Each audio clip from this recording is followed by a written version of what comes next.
കുറെ അധികം തട്ടിപ്പും കുറച്ച് ഉരുട്ടുബുദ്ധിയൊക്കെ ആയിട്ട് ഒരു ഗ്രാമത്തിലേക്ക് അവിടെയുള്ള മൊത്തം ആളുകളെയും കച്ചവടമായിട്ട് പറ്റിക്കാം എന്നുള്ളൊരു പ്ലാനോട് കൂടി വരുന്ന 3 കൂട്ടുകാര്. ഇവരവിടെ നടത്തുന്ന കലാപരിപാടികളും അത് വെച്ചിട്ടുള്ള മാജിക്കും കാര്യങ്ങളും നാട്ടുകാരെ പറ്റിക്കലും ഒക്കെ ആയിട്ട് കുറച്ചു നേരം പറഞ്ഞു പോയി. പിന്നെ അങ്ങോട്ട് ട്രഷർ ഹണ്ടിങ്ങും ഹൊറർ കോമഡിയും ഒക്കെ ആയി സ്ഥിരം ടെംപ്ലേറ്റിൽ ഒരു കൊട്ടാരത്തിനുള്ള പ്രേതവും ആ പ്രേതത്തിനൊപ്പം ഇവർ നടത്തുന്ന തമാശകളും ഇത് അവരെ കൊണ്ടെത്തിക്കുന്ന കുറച്ച് കുറച്ച് പ്രശ്നങ്ങളും ഒക്കെ പറയുന്ന സിനിമയാണ് Om Bheem Bush. No logic only magic എന്ന് പറഞ്ഞിട്ടുള്ള ഒരു ക്യാപ്ഷനോട് കൂടിയിട്ടാണ് സിനിമ നമുക്ക് മുമ്പിലേക്ക് എത്തുന്നത്. ആ ഒരു എഴുത്തിൽ തന്നെ കൃത്യമായിട്ട് നമുക്ക് മനസ്സിലാക്കി തരുന്നുണ്ട്. തലച്ചോറും ലോജിക്കും വലിയ ഇമ്പോർട്ടൻസ് കൊടുത്തുകൊണ്ട് ഈ സിനിമ കാണാനിരുന്നു കഴിഞ്ഞാൽ വളരെ കുറച്ച് സമയം കൊണ്ട് മടുപ്പിച്ച് തരും എന്നുള്ള കാര്യം. എന്നാൽ ഈ സിനിമയ്ക്ക് വേണ്ടി നമ്മൾ ഒട്ടും ചിന്തിക്കാതെ ചിരിക്കാൻ വേണ്ടി മാത്രം റെഡിയായിട്ട് ഇന്ന് കണ്ടു നോക്കി കഴിഞ്ഞാൽ കുറെ അധികം ഉണ്ട് പൊട്ടിച്ചിരിക്കാനും ചെറിയ ചെറിയ ചെറിയ ചിരികൾക്കും. ആദ്യ അവസാനം വളരെ സില്ലിയായി വളരെ ഒട്ടും സീരിയസ്നെസ്സിലേക്ക് കടക്കാത്ത വിധം എന്റർടൈൻമെന്റ് മാത്രം ഫോക്കസ് ചെയ്തുകൊണ്ട് പോകുന്ന ഒരു സിനിമയാണ് ഓം ഭീം ബുഷ്.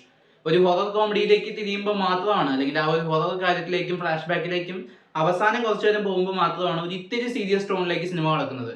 എന്നാൽ അവിടെയും ഇടവിട്ട് കൃത്യമായിട്ട് പ്ലേസ് ചെയ്യപ്പെടുന്ന ആ കോമഡിയും പല ഇൻട്രസ്റ്റിംഗ് ആയിട്ടുള്ള റെഫറൻസുകളും സിനിമയെ എൻഗേജ് ചെയ്യിപ്പിക്കുന്നുണ്ട്. ആദ്യ അവസാനം കുറെ അധികം റെഫറൻസുകളാണ് ഈ സിനിമയിലുള്ളത്. ഈ സിനിമയിലെ അഭിനേതാക്കളുടെ മുൻ സിനിമകൾ നിങ്ങൾ കണ്ടിട്ടില്ലെങ്കിൽ പോലും നിങ്ങൾ അത്യാവശ്യം തെലുങ്കിലെ ലീഡ് സ്റ്റാർസിന്റെ സിനിമകൾ കാണുന്നവരാണെങ്കിൽ ആ സിനിമകളിലേക്ക് വളരെ ഇൻട്രസ്റ്റിംഗ് ആൻഡ് എന്റർടൈനിങ് ആയിട്ടുള്ള റെഫറൻസുകൾ ഒരുപാട് സിനിമയിലുണ്ട്.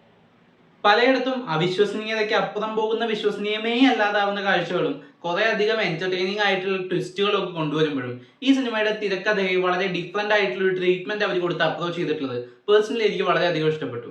ഒരുപക്ഷെ നമ്മൾ പലപ്പോഴും കണ്ടിട്ടുള്ള വളരെ ഡിഫറെന്റ് ആയിട്ടുള്ള ലോക സിനിമകളിൽ തന്നെ വളരെ ഡിഫറെന്റ് ആയിട്ടുള്ള ചില ഗ്രാമങ്ങളും കഥാപാത്രങ്ങളും ഒക്കെ ഉണ്ട്. അങ്ങനെ കുറച്ച് കഥാപാത്ര സൃഷ്ടികളും കുറച്ച് മിത്തുകളും കാര്യങ്ങളും ഒക്കെ ഈ കഥയിലും പറഞ്ഞു പോകുന്നുണ്ട്. ടെംപ്ലേറ്റഡ് ആയിട്ടുള്ള ഒരു സ്റ്റോറി ലൈനിൽ എത്രത്തോളം ഡിഫറെന്റ് ആയിട്ടുള്ള പ്രസന്റേഷൻ പരീക്ഷിക്കാം എന്നതായിരുന്നു അവരുടെ ചാലഞ്ച്. അത് അവർ കുറച്ചൊക്കെ മീറ്റ് ചെയ്തതായിട്ടാണ് എനിക്ക് ഫീൽ ചെയ്തത്. എന്നാലും ചിലയിടങ്ങളിൽ കല്ലുകടിയാവുന്ന രംഗങ്ങൾ കടന്നു വരുന്നുണ്ട്.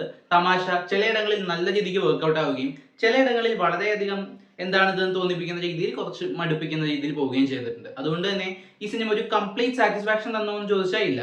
എന്നാൽ വ്യത്യസ്തമായിട്ടുള്ള ഒരു സിനിമ കണ്ട ഒരു എക്സ്പീരിയൻസ് എനിക്ക് സമ്മാനിക്കുകയുണ്ടായി. ശ്രീവിഷ്ണു കേന്ദ്ര കഥാപാത്രമായി അഭിനയിച്ച സിനിമയിൽ രാഹുലും പ്രിയദർശിയും ഒക്കെ വരുന്ന ഇവരുടെ ഒരു ഗ്യാങ് ഉണ്ട്. ഈ ഗ്യാങ് ഓഫ് ടീംസ് ഈ 3 പേരുടെ ഇവരുടെ മുറി ഇംഗ്ലീഷുകളാണ് ഈ സിനിമയിൽ എന്നെ ഏറ്റവും കൂടുതൽ ചിരിപ്പിച്ചത്. അതിന്റെ പ്ലേസ്മെന്റ്സ് നമ്മളിപ്പോൾ ഒരുപാട് സിനിമകൾ കണ്ടിട്ടുള്ളതാണ് ഇംഗ്ലീഷ് തെറ്റിച്ച് പറയുന്നതിന്റെ ഒക്കെ പേരിലുള്ള തമാശകൾ. പക്ഷേ ഈ സിനിമയിലേക്ക് വരുമ്പോൾ അത് വളരെയധികം എന്റർടൈനിങ് ആയി നല്ല പ്ലേസ്മെന്റ്സും ഡയലോഗ്സും ഒക്കെ ആയിട്ട് കൊണ്ടുവരാൻ അവർക്ക് സാധിച്ചിട്ടുണ്ട്. അവരുടെയൊക്കെ ഹ്യൂമർ ടൈമിങ്ങും കാര്യങ്ങളൊക്കെ എടുത്തു പറയേണ്ടതാണ്. അപ്പൊ ഇത്രയൊക്കെ കാര്യങ്ങൾക്ക് വേണ്ടി കാണാൻ ആഗ്രഹമുണ്ടെങ്കിൽ അവസാനത്തെ കുറച്ച് ഹൊറർ പോർഷൻസിലെ ചെറിയ ചെറിയ കല്ലുകടികൾ ഒഴിവാക്കാൻ നിങ്ങൾക്ക് സാധിക്കുമെങ്കിൽ തീർച്ചയായിട്ടും ഒരു തവണ കണ്ടു നോക്കാവുന്ന സിനിമയാണ് ഓം ഭീം ബുഷ്. അപ്പോൾ ഈ സിനിമ കണ്ടു നോക്കുക. കണ്ടവരാണെങ്കിൽ സിനിമയെക്കുറിച്ചുള്ള അഭിപ്രായം കമന്റ് ബോക്സ് വഴി രേഖപ്പെടുത്തുക. നമുക്കിനി മറ്റൊരു വീഡിയോയുടെ വീണ്ടും കാണാം. ബൈ.